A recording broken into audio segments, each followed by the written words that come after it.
उत्तर प्रदेश के विभिन्न बोलियों को, भोजपुरी, अवधी, ब्रज और बुंदेलखंडी को इस सदन में सम्मान मिल रहा है और हमारी सरकार को इन सब के लिए एक एकेडमी का भी गठन, अलग अलग एकेडमी के गठन की कार्रवाई को भी आगे बढ़ा रही है। ये सभी हिंदी की उपभाषाएं हैं, यानी हिंदी की बेटियां हैं। भाषा की समृद्धि के आधार हैं और हमें इसका स्वागत करना चाहिए। ये सदन साहित्यिक, केवल विशुद्ध साहित्यिक और व्याकरण से के विद्वानों की नहीं है,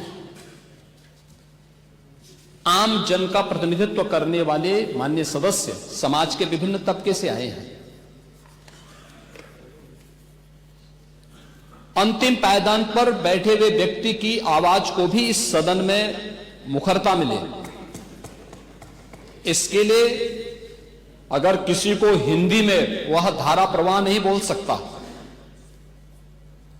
तो उसको भोजपुरी में भी अपनी बात को रखने का अधिकार मिलना चाहिए, अवधी में, ब्रज में या बुंदेलखंडी में उसको रखने का अधिकार मिलना चाहिए। ये कौन सी बात हो गई कि भोजपुरी में ना बोले, अवधी में ना बोले, इसका विरोध अंग्रेजी का, बुंदेलखंडी में ना बोले और उर्दू क्या वकालत कर रहे हैं? ये बड़ी विचित्र बात है। आप मुझे बताइए, मैं इसीलिए कहता हूं कि आप समाजवादियों का चरित्र ही इतना दोहरा हो चुका है, इतना दोहरा हो चुका है कि अपने बच्चों को भेजेंगे इंग्लिश पब्लिक स्कूल में और दूसरों के बच्चों को बोलेंगे कि एक गांव के उस विद्यालय में पढ़े जहां संसाधन भी नहीं है। ये दोहरा आचरण और जाकी रही भावना जैसी प्रभु मूर्ति देखी तिन तैसी, यह तो आचरण आप लोगों का है। इसीलिए आपने कल भी भोजपुरी का विरोध किया, अवधी का विरोध किया, बुंदेलखंडी का विरोध किया और आप लोग अपने दैनिक जागरण में, दैनिक जीवन में इस प्रकार के आचरण के आदी हो चुके हैं। और इसलिए अध्यक्ष जी, इसका अभिनंदन हम लोग करते हैं और इन बोलियों को सम्मान मिलना चाहिए। इनके संरक्षण के लिए ही हमारी सरकार भोजपुरी एकेडमी का गठन कर रही है, अवधी एकेडमी का गठन कर रही है संत तुलसीदास जी के नाम पर। इसी के आधार पर ब्रज भाषा इतनी समृद्ध भाषा है।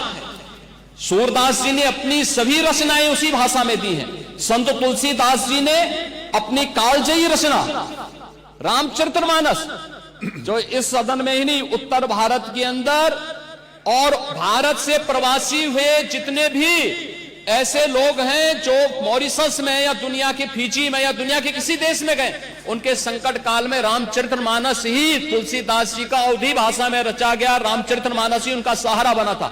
और आज जब उसको सम्मान मिल रहा है तो आप उसका विरोध कर रहे हैं। बड़ी विचित्र सी स्थिति है।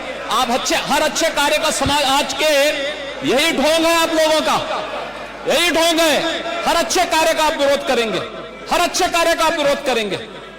हर अच्छा कार्य जो प्रदेश के हित में है, देश के हित में है, आप उसका विरोध करेंगे। और मुझे लगता है इस प्रकार के विरोध की निंदा होनी चाहिए और हम इसका समर्थन करते हैं जो उत्तर प्रदेश की बोलियों को सम्मान मिल रहा है। मैं आपका धन्यवाद करूंगा और विधानसभा सचिवालय को इस बात के लिए धन्यवाद दूंगा।